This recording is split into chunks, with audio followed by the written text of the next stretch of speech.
Apa sebenarnya seni di balik makanan ikonik Jepang ini? Sushi, sebuah hidangan legendaris dari Jepang, kini telah menjadi favorit global dan salah satu makanan paling dikenal di seluruh dunia. Namun di balik kelezatan setiap gigitan, ada sejarah panjang, seni penyajian yang mendalam, dan keseimbangan rasa yang penuh harmoni.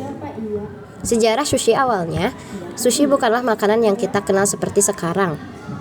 Lebih dari 1000 tahun yang lalu, sushi pertama kali muncul di Asia Tenggara sebagai metode untuk mengawetkan ikan. Ikan yang dibungkus nasi difermentasi untuk menjaga kesegarannya selama berbulan-bulan. Nasi yang digunakan dalam proses ini tidak dimakan, hanya berfungsi untuk melindungi ikan. Namun sekitar abad ke-8, sushi mulai dikenal di Jepang. Dan konsepnya perlahan berubah. Pada periode Edo sekitar abad ke-19, lahirlah bentuk sushi modern yang kita nikmati saat ini. Seorang koki bernama Hanayo Yohei di Tokyo yang dahulu disebut Edo menciptakan nigiri sushi. Sushi tanpa fermentasi yang terbuat dari nasi yang dipadukan dengan potongan ikan segar. Sushi menjadi makanan cepat saji yang populer di kios-kios tepi jalan di Tokyo, menawarkan kenikmatan cepat yang segar dan mengenyangkan. Dari sana, sushi terus berkembang hingga menjadi hidangan mewah dan penuh seni seperti yang kita kenal sekarang. Bahan-bahan utama dalam pembuatan sushi mungkin terlihat sederhana, namun setiap komponen dalam pembuatan dipilih dengan sangat hati-hati, dari ikan hingga nasi dan bumbu-bumbu. Yang pertama, nasi sushi sari. Nasi pendek Jepang yang dikenal dengan nama sari merupakan inti dari sushi. Nasi ini dicampur dengan cuka beras, sedikit gula, dan garam untuk menciptakan rasa asam manis yang seimbang. Konsistensi nasi sangat penting. Nasi harus lengket, namun tetap ringan agar mudah dibentuk. Yang kedua, ikan dan makanan laut. Bahan utama lain adalah ikan segar, ikan mentah seperti tuna maguro, salmon yellowtail, hamachi, dan ikan kembung saba. Adalah yang paling umum. Kualitas ikan sangat krusial karena sushi menekan pada kesegaran dan rasa alami dari setiap bahan.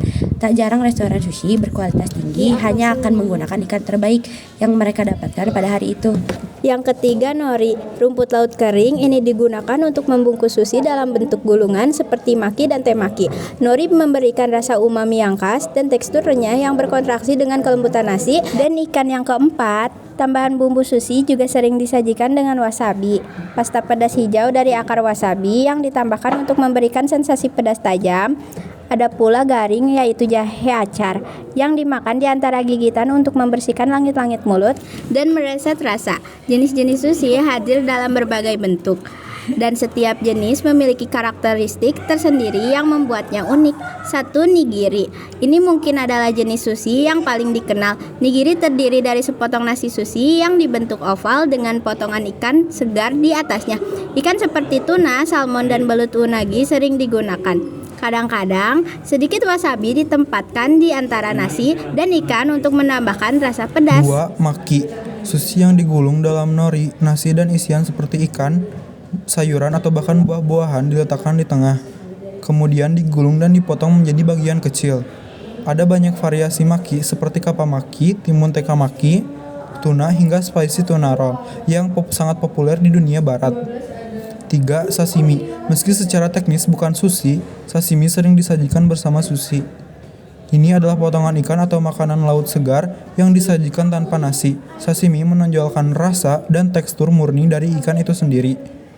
4. Temaki. Berbeda dari sushi lainnya, temaki memiliki bentuk kerucut dan digulung dengan tangan. Rumput laut menggunakan isian seperti ikan, sayuran, nasi, dan topping lainnya sehingga mudah dimakan langsung. 5. Uramaki. Sushi jenis ini sangat populer di luar Jepang, terutama di Amerika. Uramaki adalah golongan sushi yang dibuat dengan nasi di luar dan nori di dalam. Seringkali dilengkapi dengan topping seperti tobiko, telur ikan, atau biji wijen. Seni dalam pembuatan sushi. Membuat sushi adalah sebuah seni yang membutuhkan latihan bertahun-tahun. Koki sushi atau dikenal sebagai itamahe tidak hanya perlu menguasai teknik memotong ikan dengan sempurna, tetapi juga memahami proporsi yang ideal antara nasi dan ikan. Proses memotong ikan mentah memerlukan keahlian yang sangat spesifik karena setiap jenis ikan membutuhkan cara penanganan yang berbeda. Selain itu, pembuatan nasi sushi yang sempurna juga merupakan bagian penting dari keahlian seorang itamae. Nasi yang terlalu lengket atau terlalu lembek bisa menghancurkan pengalaman makan sushi. Setiap elemen dalam sushi, mulai dari susu bahan, ketepatan potongan, hingga presentasi sangat diperhatikan. Cara menikmati sushi bagi orang Jepang, menikmati sushi juga melibatkan etiket dan tradisi tersendiri. Sushi sering dimakan dengan terutama untuk nigiri. Ketika mencelupkan sushi ke dalam kecap asin, bagian ikanlah yang harus dicelupkan agar nasi tidak terendam dan hancur. Selain itu, sebaiknya tidak mencampur wasabi langsung ke dalam kecap asin karena akan merusak keseimbangan rasa setiap gigitan. Sushi dirancang untuk memberikan pengalaman rasa yang sempurna. Itulah sebabnya Itamae biasanya menyarankan untuk memakan sushi dalam satu gigitan penuh tanpa memisahkan nasi dan ikannya. Sebuah penghormatan terhadap kesederhanaan, sushi mungkin terlihat sederhana, namun di balik kesederhanaan tersebut tersembunyi kompleksitas rasa, keseimbangan tekstur, dan penghormatan terhadap bahan. Dari sejarahnya yang panjang hingga teknik pembuatan yang rumit, sushi adalah salah satu contoh terbaik dari kuliner yang memadukan tradisi dengan inovasi.